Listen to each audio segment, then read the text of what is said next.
All right, and now two TSA agents at Miami Airport rescued a woman from two kidnappers as she was checking in for her flight.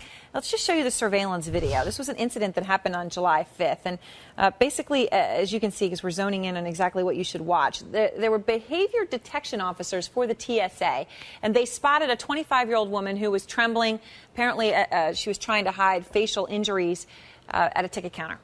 After separating her from her travel companions, they learned that she had been beaten. She said she was being held against her will. Out front tonight, Mark Hatfield. He's the TSA Federal Security Director for Miami International Airport. Mark, thanks for coming out front and appreciate your taking the time. So who are these behavior detection agents? How did they pick this woman out? There's a lot of people who look upset, disturbed, nervous going through security.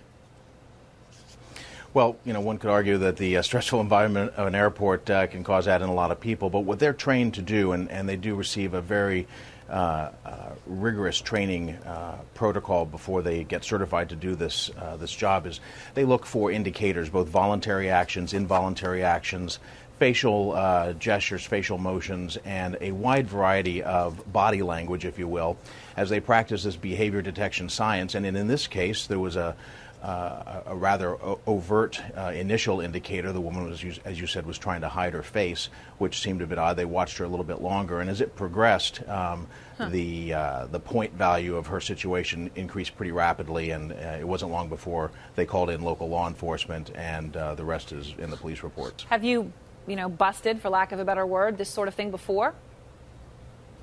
Well, this is the first kidnapping that has been thwarted in this airport and across the country, as far as I know. TSA officers, the behavior detection officers, have a very defined job. They have a narrow focus, and the way the program is structured, when it gets to a certain level where either a crime is possibly being committed, or even worse, if it is an act of terror, we partner very closely with local law enforcement agencies across the country. It's a very successful model that we've developed over the last 10 years.